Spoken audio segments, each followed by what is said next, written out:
स्वागत है आपका अपने चैनल घोस्ट वर्ल्ड में।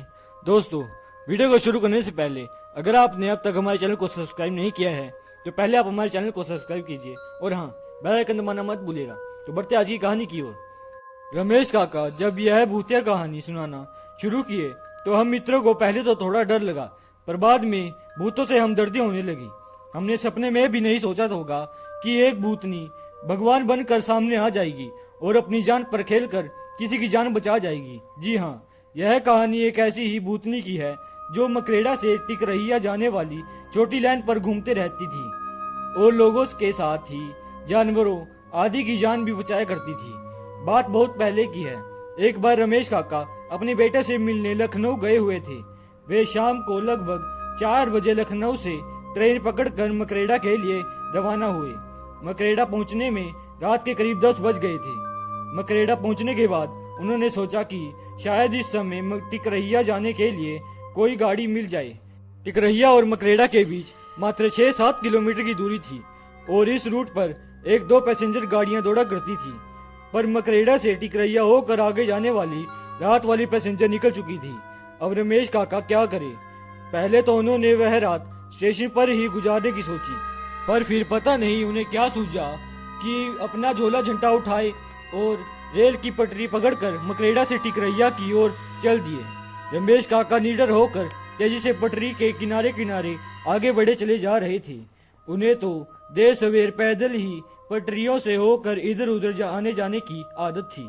उस काली रात में भी वे तेजी से ऐसे बढ़े चले जा रहे थे जैसे दिन का प्रकाश हो। अभी रमेश काका लगभग 1 किलोमीटर तक बढ़े होंगे, तभी उन्हें पटरी के बीच एक बकरी में म्याती हुई नजर आई। उन्होंने पास जाकर देखा तो एक बकरी जिसके गले में पगहा बंधा था और वह पगहा पटरी के बीच में फंस गया था। पहले तो रमेश काका के दिमाग में यह बात आई कि आखिर इतनी रात को यह बकरी यहाँ कैसे आ गई और अगर कोई लेकर आया था तो इसे छोड़कर क्यों चला गया। खैर, रमेश काका ने और अपने दिमाग पर जोर न डालते हुए उस बकरी के फंसे पगहे को निकालने की कोशिश शुरू कर दी, पर पगहा इस तरह से फंसा हुआ था कि निकलने का नाम ही नहीं ले रहा था। इसी दौरान उस लाइन से होकर एक मालगाड़ी धीरे गति से आगे बढ़ रही थी। रमेश काका उस बकरी के पगहे को निकालने में इतने मशगूल थे कि उन्हें आती हुई ना मालगाड़ी की सूझ थी और न ही उन्हें उसकी आवाज सुनाई दे रही थी। धीरे धीरे वह मालगाड़ी रमेश काका के काफी करीब आ गई।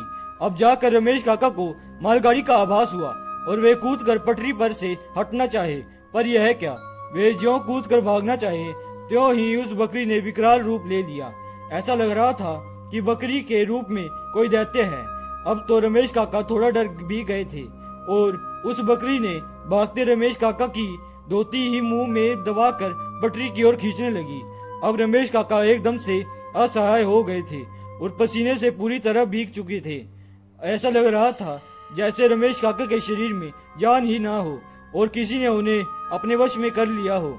वो अपनी पूरी ताकत के साथ पटरी से हटने की कोशिश कर रहे थे, पर वह नाकाम रहे। अब वह मालगाड़ी और भी करीब आ गई थी। रमेश काका को लगा अब वह नहीं बचेंगे।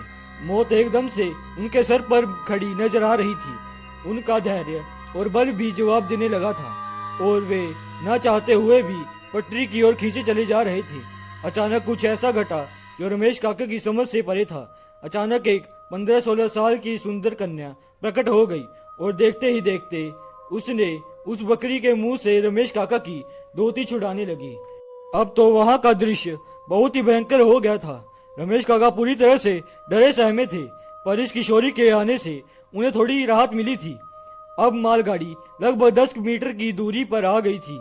अब तो उस बकरी और उस किशोरी की लड़ाई और भी भयंकर हो गई थी। अचानक उस किशोरी ने बकरी के मुंह से धोती को छुड़ाने में सफल हुई और तेजी से रमेश काका को धक्का दे दिया। अब रमेश काका पटरी से थोड़ी दूर जाकर गिर गए थे। वे गिरे गिरे अपने पास से मालगाड़ी को गुजरते हुए देख रहे थे और साथ ही यह भी कि पटरी पर अभी भी उस बकरी और किशोरी में भयंकर लड़ाई चल रही थी। रमेश काका अचानक एकदम से डर गए।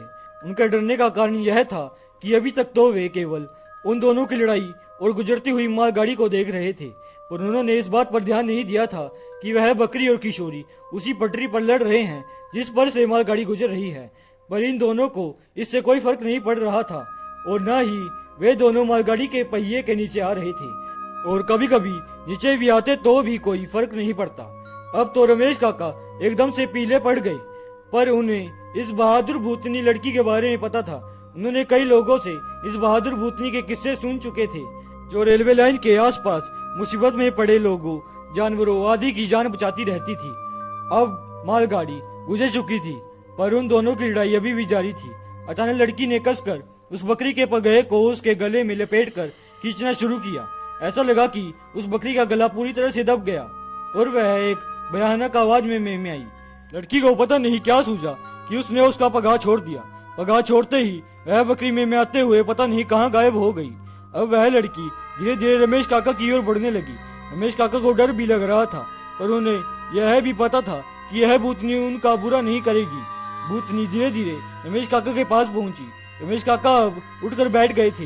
लड़की ने हाथ देकर रमेश काका को उठाया और दूर पड़े उनके झोले को ला कर दे दिया। अब रमेश काका थोड़ा सहज हो गए थे। लड़की ने उन्हें अपने साथ साथ चलने के लिए कहा। अब रमेश काका उस लड़की के साथ तेज कदमों से पटरियों पर बढ़े चले जा रहे थे। कुछ दूर चलने के बाद अचानक रमेश काका उस लड़की का हाथ छोड़ते हुए थोड़ा हकलाते हुए बोले, बेटी तू कौन है और इतनी रात को इस सुनसान जगह पर क्यों घूम रही है? लड़की पहले तो थोड़ा सिसकी, पर फिर संभल कर बोली, काका 5-7 साल पहले मैं अपने माता पिता के साथ इसी पटरी के किनारे एक मड़ई में रहती थी। मेरे माता पिता छोटे मोटे काम करके गुजारा करते थे। मैं बकरियों को चराने का काम करती थी। अचानक एक दिन मेरे इसी बकरी का पैर पटरी में फंस गया। तभी एक ट्रेन भी आ गई। मैंने उसे बचाने की बहुत कोशिश की और इस कोशिश में इस बकरी के साथ मैं भी भगवान को प्यारी हो गई। इतना कहने के बाद वह किशोरी फूट फूट कर रोने लगी। अब रमेश काका की हिम्मत थोड़ी बढ़ी।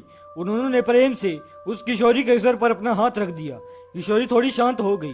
कुछ देर चुप्पी छाई रही। फिर रमेश काका ने पूछा कि बेटी, पर वह बकरी मुझे मारना क्यों चाहती थी?